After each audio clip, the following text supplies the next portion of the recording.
Beautiful people, it's me, Pamela, on my YouTube. Cho, no, what's the T? Siyahlaziya. Guys, yabona ubaloyi bese kuzoba uBrigadier Kininda. They have to be arrested, guys, for defeating the ends of justice, those two people. Like how Sifiso Meyiwa had to put it in his video. He hasn't posted in that channel that they have the voice of Senzo Meyiwa. Because phela kasana voice of Senzo Meyiwa abantu sebedlala ngayo ngempela ke manje. Sebebukisa ngayo umkhaya wami. Like, what's going on in that court? He's even saying now I haven't you know? It's beyond. Because at the end of the day, Brigadier Kininda is not God. Guys, he's nothing actually, Brigadier Kininda. We've just left this thing to go too far. What is happening in that court? Umgulugudu of an employee as a subs. So uyekele nje uqhubeke nje go on as they please. It's crazy. Before Judge, I give you a clip of Sifiso Meyiwa's video. I just wanted to say Judge Ratzakat must not come back, honestly, in January. We've allowed a lot. We've allowed too much. You know, he is biased. We know this. We've been through this a lot of times. We've tried, even on Facebook, to do a petition. Garata, since you are Ilima, it's going to stop when? We want to allow at some stage it needs to stop, honestly. So court before its agenda, Urata was just mumbling as she's into anything as well, guys. And you know, all of this came because of Ukwabin. And I'm still gonna do another video. Stuff that actually happened before we adjourned. Or accused Bonke. All five of them. I'm just like, guys, it's a lot for us. It's too much. It's even worse after Ubhekicelo spoke about him. And do other crimes for high-ranking people. And chances are, even while Kininda, who knows, guys? Because a lot of people have been unalived around Kininda's watch. You know, I'm going to put it that way. People will actually just be unalived mysteriously. Even one of the people next door, Kelly Kumal. Those people passed on, guys. Asas not Babula Vayin. Asikolap for today. See, sekutheni that is why ngithi leyo video ngisazoyenza yodwa leyo ukuthi sila sikhona kuze kuvalwe before time ecourt, because people bagqiba something bafuna ukuqala phansi ngoJanuary and think we forgot what happened before we closed, before we adjourned. No, we didn't forget. Siyakhumbula nang Christmas Day sokhumbula, because singakulokho isimuso senzo menye ngakazi ukudla nefamily yakhe because wabulawa. And these things, guys, they happen. People don't get justice. Hey, guys, like what is going on? Are people controlling this world now? To control us. Like I said. Now, just as much as you're in that cult, someday, one day, uzohamba la emhlabeni. So I was still saying ukuthi umuntu was mumbling. Esitshela ngama-case akudala singahlangene nawo. Like I always will joke about it, and it's actually not even funny ukuthi umuntu uzotshela ngama-case ango-1912 that have nothing to do with us. When he was not even alive yena kuqala uRatha. Uzobe sitshela ngalawo ma-case. This is how it happened. Into engahlangene nje noSenzo Meyiwa. Senzo Meyiwa deserves justice, guys. So there's nothing to learn from Ratha. When I stopped learning from Ratha. Umuntu uzobe kutshela nge-tavern inside court. I even said that Shololo, guys, you can tell ukuthi he does not drink alcohol, that person. Shololo, stop talking. It's a tavern. There's another way to control that. Like I said, Ratha is a principal. If you are a principal class in, there's a certain way to come and reprimand the teacher. You know, and be like, teacher, please, come down. Ungathi classini kufundwa uqhamuke wena uthi ucabanga ukuthi sethavela njengoba inganza kweba ngomsindo. Really, guys? Umshololo sesakra ukhuluma ngani? you know. With his 50 years experience, guys, there's nothing to learn from Urata. And I'm sure Judge President is like, oh my gosh, Ubando. Like, this is another person. This is not the person I wanted to be in that court and help us with Senzo Meyiwa's case. No, Amuntu has never tried to help Senzo Meyiwa's family with anything, guys. Instead, he's trashing, defense, Omnisi is tried so many times to break them, and he's not phased. Just at the end now, Mr. Sexuano, when in fact on Amnesty, you are involved in people that want to analyze. I mean, guys, really? That's when you could see Amnesty. He didn't know who he was. He wanted to give up. Like, even now, we're not sure if it's gonna come back. It's actually scary. We're just like, oh, is it ever gonna come back? It's sad, guys. And we need to get justice for Senzo Meyiwa. He deserves it at least. Because he was actually unalived in that house. And people who were in that house know what happened.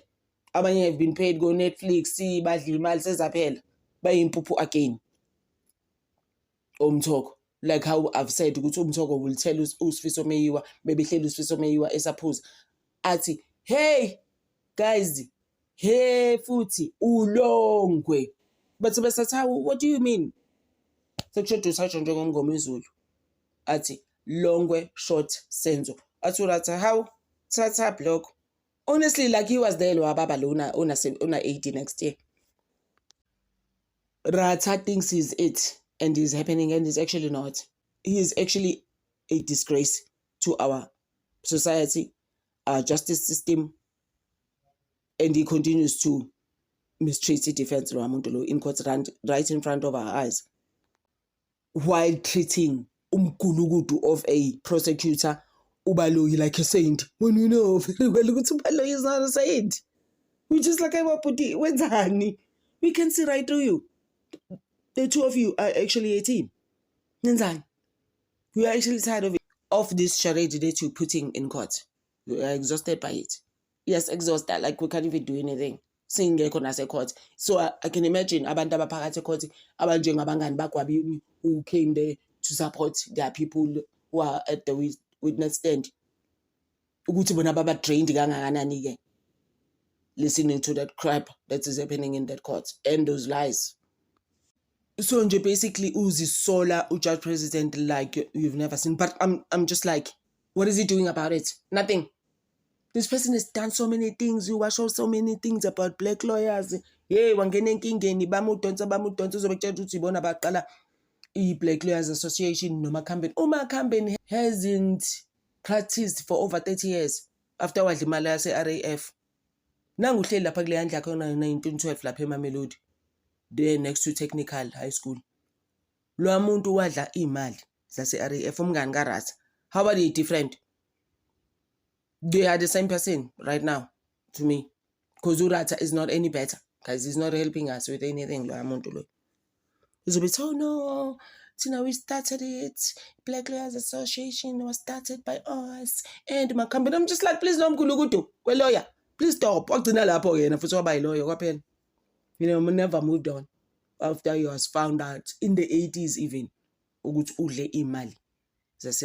think by the 90s they were just like, please, bro, stay at home now. It's enough. They are the same age. It could be older than Urata. I'm just like, please stop telling us about those people in court. They will never bring anything. They will never bring justice to the Meyiwas. We are tired. You're accused about 5. Before we in court, all the drama that was happening in court that was brought by Kininda, and I said it in my video. Let's Kininda, Yonkele and the Enzaka court. Abangan Wakwabi, Nuyabaz, I get Kumtamazu Kininda. Go by is a criminal in a cal. So Xalagan Angakala to Nisi. Uyangzonda. Like, we're supposed to believe that rubbish thing. We are exhausted, guys, by those things. They are tiring. There's a sit trainer like you've never seen. And it needs to come to a stop. 2026 has land no moon. Futhi selona introduce uMadlanga. Sina kusofuna abanye. We don't even need Madlanga. You don't even need Ozondo. inquiry. We need hours. Sikathele, you are exhausted by this. How ngeke phela sizothola kwesidlala abantu? So ngicela nilalele uSoMeyi ukuthi uthini uSoMeyi on this video about all this crap that is happening in that court. Please guys, let me know what you think. Next year siyavuka, like we've woken up ngaze from where 2026 to help the Meyiwas get justice for him, for Senzo Meyi. We are actually exhausted by this. Thank you so much guys for always supporting this channel. Ngifuna ukuthi before ngikhohlwe, Merry Christmas guys. Nami, this Christmas is the first time ngidla Christmas without my mother. My mother passed on the 26th of October, the same day as Senzo Meyi this year. Angakabi nje right, angazi how long is it gonna take me. Fine, she was 74 and all of that, but I think I wasn't ready. You know that. But I'm just like, God will see me through. God will see through the Meyiwas. We've been praying for the past 11 years. Senzo Meyi akhale akhayize ngengane yakhe, kodwa angiboni ukuthi uzohambe ngakuthola ngobulungiswa for ingane yakhe. Things will turn around for her. Bengithi nje nudle kahle uChristmas guys. Thank you so much for the support this year. It hasn't been easy this year, but we tried to push through to help the Meyiwas get justice. I appreciate you guys so much. Ngithanda over.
Satshiswa kini ndawo yena ubhala istatement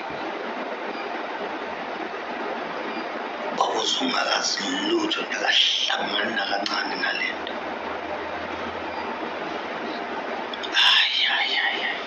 Umdala hlunyezwa kanje azosatshiswa umuntu omdala.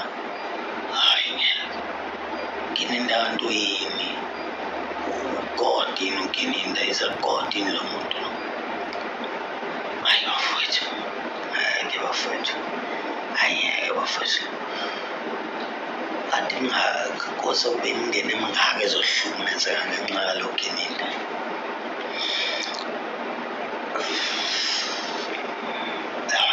Enough is enough manje kwanele ngeke. Hayi sekwedlulele ngeke kininda ngeke. Hayi lo muntu lo akazalanga ngathi lo muntu uqhamuka emkhathini, direct emkhathini lo muntu wazoplace usathane la eSouth Africa. Hayi ngeke. Ngeke nembeza lo muntu. Akhona imbeza la.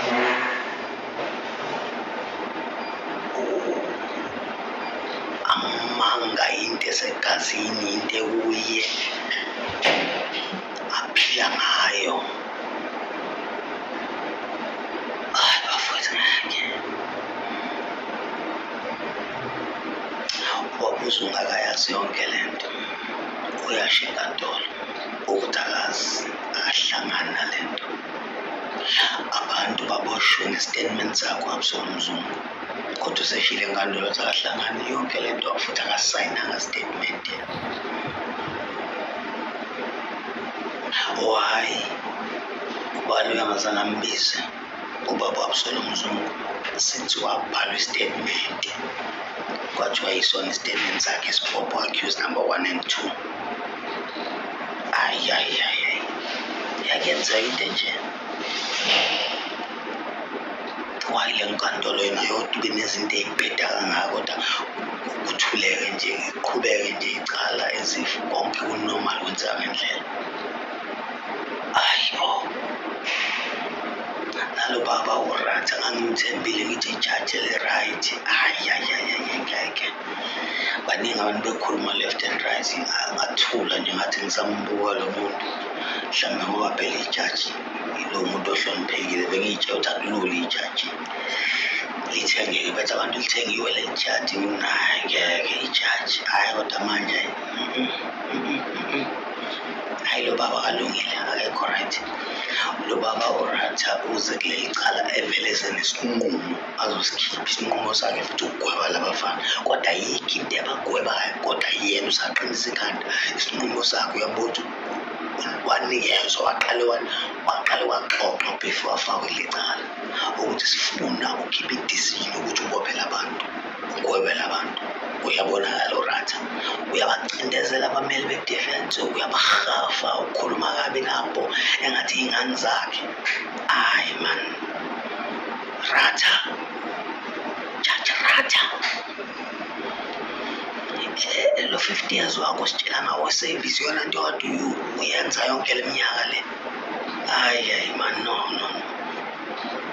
Ayiwandi ukuthi umndeni wakho uthini. I'm sure unkosikazi wakho akekho proud of you. I'm sure ingane zakhe azikho proud of you, Judge Ratha. Hayi no. Wazobona i-career yakho usumdala kangaka.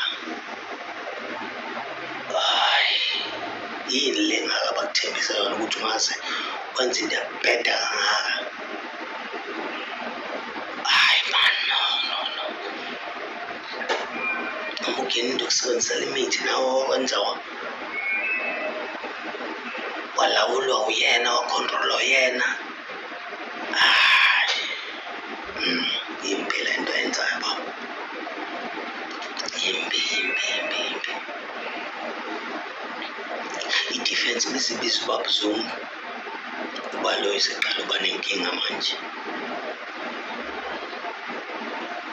Defense bisibiza uGwabini, uba lo isenenkinga. Gwabini wayibeka yacaca yonke le nto ukuthi uZungu akaze afike endlini yakhe ngo-2014, uze wafika ngo-2017. Yini kanti uRatha ayifunayo manje? Ngoba phela icala seliphelile, ubufakazi ukubopha labafana abusekho, sekuhlakaziwe kuphelile. Yini into uzokwenzani manje court? Uzolungisa amanga? Umuntu meseqambile amanga kanti kwenzakalani? Kathi ihamba kanjani le nto ye-court le? Umthetho usho ukuthi uyashintshwa manje, ushintshwa uRatha. Yini into ukhulumile amanga akhe, bafika o-witness bawahlakaza wonke amanga awakhulumile. Yini manje fanele yenze? Yini afanele azoyicacisa ukuthi into uzocacisana ngoba into abeyihlanganisa ayihlangani, iyabheda. Kade ngasho kanti lo muntu isigebengu. Yini into is-not a policeman, is a criminal. Afana nje no-General Smith, into eyodwa. Wona amaphoyisa igebengu lezinto.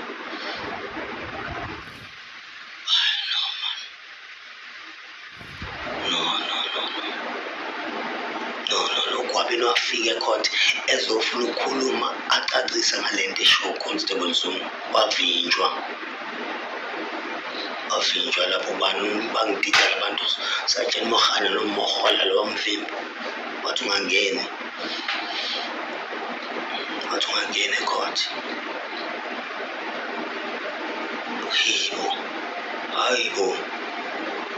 Hayi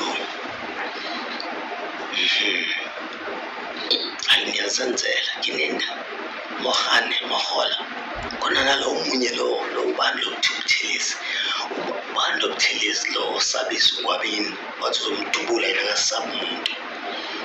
WeButhelezi uthi uzodubula uGwabini wena usaba umuntu wena, uNkulunkulu wena. Ngoba na uGwabini ukhuluma iqiniso, uzomsabisa ukuthi uzomdubula, uzomfaka inhlangu ekhanda. awudalanga muntu wena Thelezi. Ngihamba niyaqhosha ngoba unihamba nomuntu ngoba ugininde usikhundla esikhulu ubrigadier manje nisanibona ukuthi noNkulunkulu. Bona ugininde zwana nezikhulu ezinkulu la eSouth Africa elapha emaphoyiseni ezinye. Manje nibona ukuthi ni-untouchable. Sonke singaba kaNkulunkulu. Sidalwe uNkulunkulu sonke singaba kaNkulunkulu. uNkulunkulu yena unamandla phezu kwempilo zethu. Nina nisetshenziswa umbuso omnyama nisebenzisa usathana uqobo nina. Mina angisabi indaba yenu. I don't care indaba yenu. Yabona nje abantu abaphila impilo efana neyenu abenza ukukhohlakala. Abasebenzisa ipower ngendlela embi. I don't care mina labo bantu. Ngeke ngigcine nina. Ngeke ngigcine nina. Lento enitshalile izovuna. Kinenda lento unitshalile uzovuna. Awazi phela usingatshala ungavuna. Njengoba utshala le corruption, utshala le nkohlakalo engakuyitshalayo.